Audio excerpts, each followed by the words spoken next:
Welcome back to the channel, people. This is a story that is actually over on the tmoreport.com. I'll link it for you guys so you guys can, peep some of the details on it. But to just kind of give you the quick version of this, according to the T-Mobile report, and I think they're citing documents that they've been able to obtain or get access to, T-Mobile is set to launch a loyalty version of the Essentials plan. And the specific reason they are launching this is to combat and deal with churn. For those of you that don't know what churn is, maybe you've never heard of this word within the industry, this has to do with customers leaving.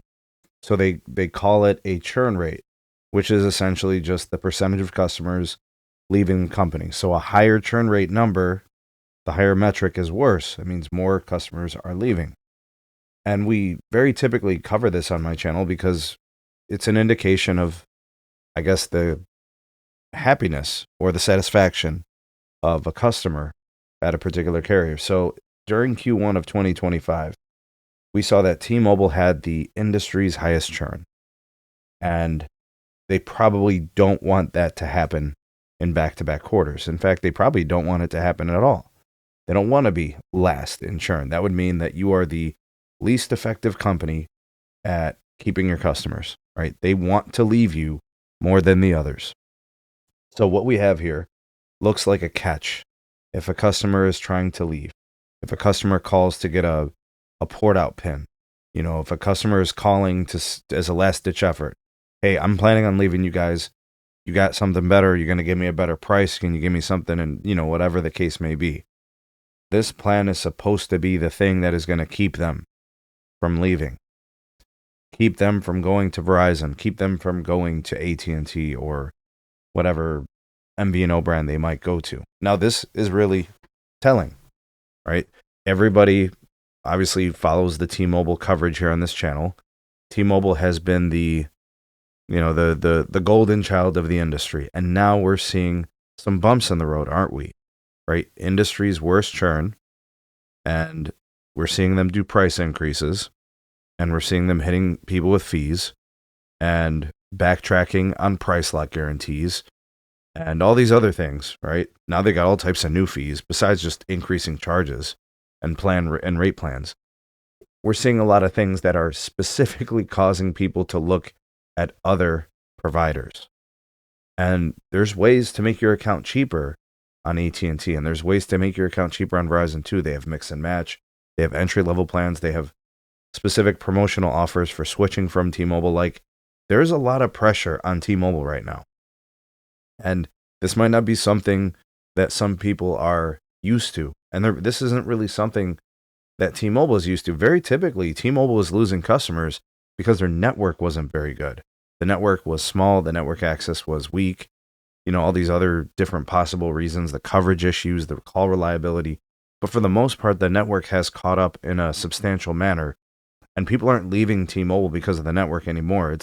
In fact, we don't really see many outages. It only happens occasionally, and it's really not that different from Verizon or AT&T's outage frequency, right? So they've been pretty good, especially recently. But now people are looking at this and they're saying, why do I want to pay premium pricing when I could pay less with another provider who's willing to give me a phone deal and I can mix and match and make my plan cheaper? Now all of T-Mobile's plans are taxes and fees included. So now people are shopping, right? And they might actually be able to get something better, higher value, more involved than just a T-Mobile Essentials plan. So I think there's some pressure. I think T-Mobile has some headwinds that they're going to be facing in the competitive landscape of the industry because now they're priced more expensive, and the T-Mobile customer is not used to that. They're not used to T-Mobile being more expensive or as much as AT&T and Verizon, and they're probably saying, well, I was cool paying X amount of dollars when I was getting this, that, and the third. Well, now I'm going to be paying a little bit more than X, and the service may not be as good as AT&T or Verizon, or there's things that AT&T and Verizon can give me as a switcher that make this more attractive. T-Mobile, we're going to learn what is happening at T-Mobile in the next month or two. How aggressive T-Mobile gets with this loyalty plan, with this retention play. I mean, this is pretty big. I mean, we did feel like there were some cracks forming in the shield and the armor of T-Mobile. And, I think this basically confirms it.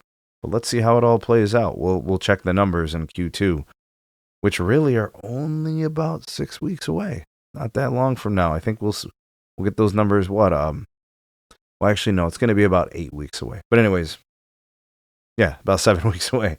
We'll see when we get there, but this should be interesting. I think AT&T and Verizon are putting a little pressure on T-Mobile, and I don't think T-Mobile likes it all that much. But this is good. If they're able to keep their customers from leaving by giving them a better price plan, so be it. But it probably won't include taxes and fees. You're going to be paying those too. Anyways, drop me a comment. Let me know what you think about all this. Give me your thoughts and takes and your opinions. Like, share, and subscribe. Check out some more videos. We'll see you guys on the next one.